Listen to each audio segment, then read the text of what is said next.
This video is about the discovery of first fundamental particle in atom, namely electron.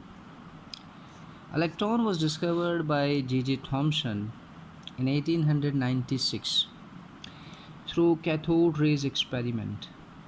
This experiment is also called as Crookes tube experiment because the scientist Crook was the one who manufactured this tube. He was not interested in discovering electron or any other particle in atom. He was primarily interested in discovering whether gases could conduct electricity or not.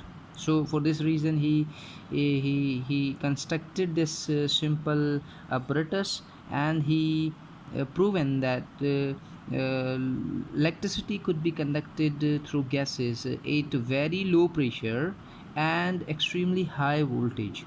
He For decreasing pressure, he made an arrangement, and he created a vacuum pump in the tube that could evacuate gas to decrease the inside pressure. So many scientists worked on this tube in different ways. One of those scientists was J Thomson, who discovered electron.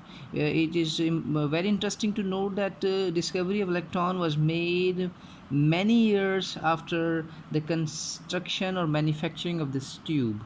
So let's discuss what this tube has to tell us, and how electron was discovered. This is the gas, any gas. It may be hydrogen or oxygen or nitrogen or neon or argon, or it may be air. This gas in the tube has two electrically charged plates at both ends. These electrically charged plates are called as electrodes, and specifically they are called as cathode, which is negative, and anode, which has positive charge, and they are connected with the source of battery. The As I told you, the main purpose of this tube is to see whether this medium, which is actually a gas, could conduct electricity or not.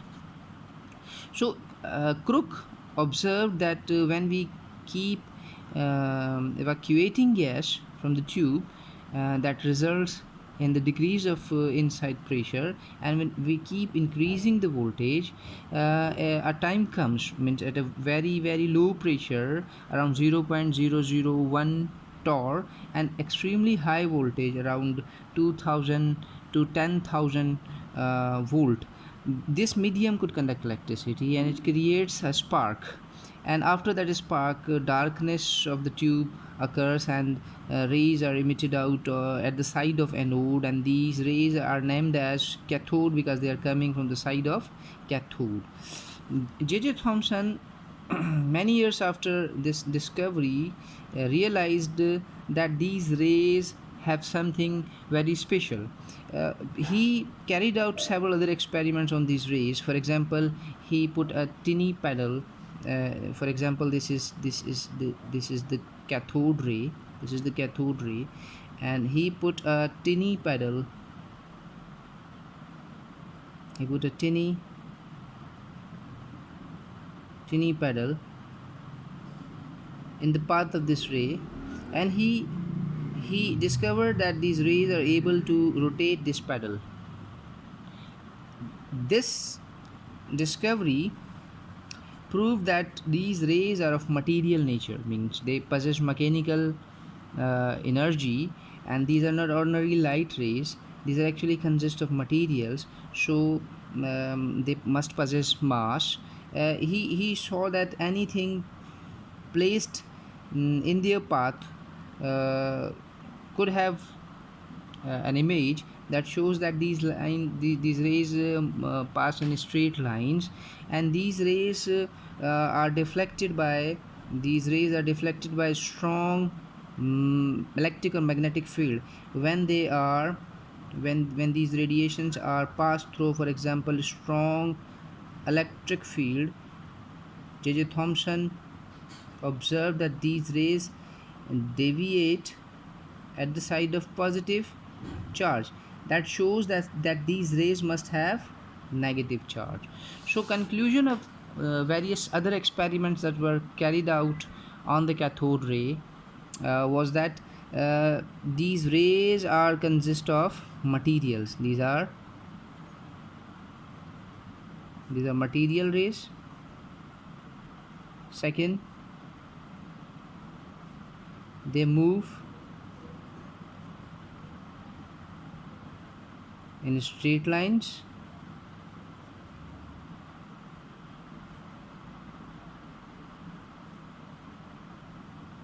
They possess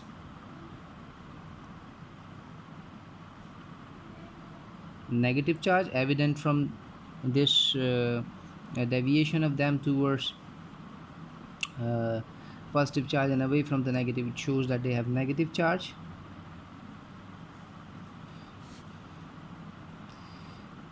They are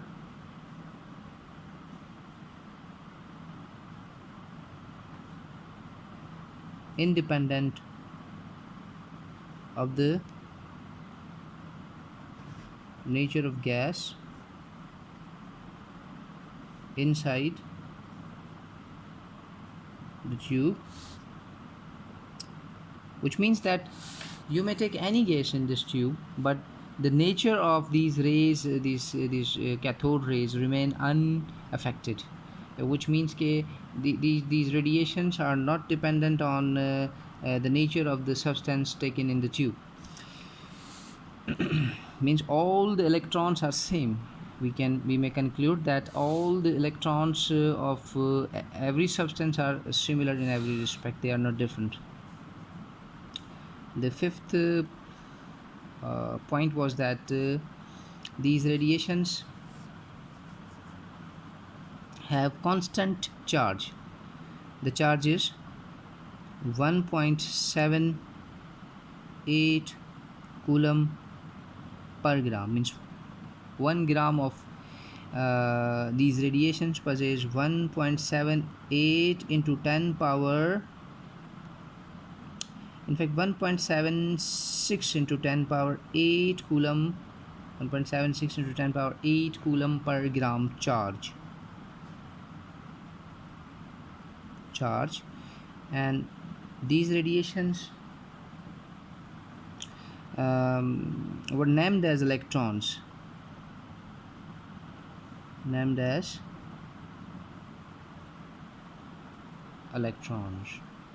So in this way electron was discovered by Crookes tube experiment or cathode rays experiment by J Thomson. And not only the discovery of a new fundamental particle was made, but it was also believed that atom must also contain a positive charge, because we all knew that atom as a whole is neutral. So if it is emitting out negative particles, it must have a positive charge in equal amount to counterbalance the effects of negative charge, so that whole the atom is neutral. So in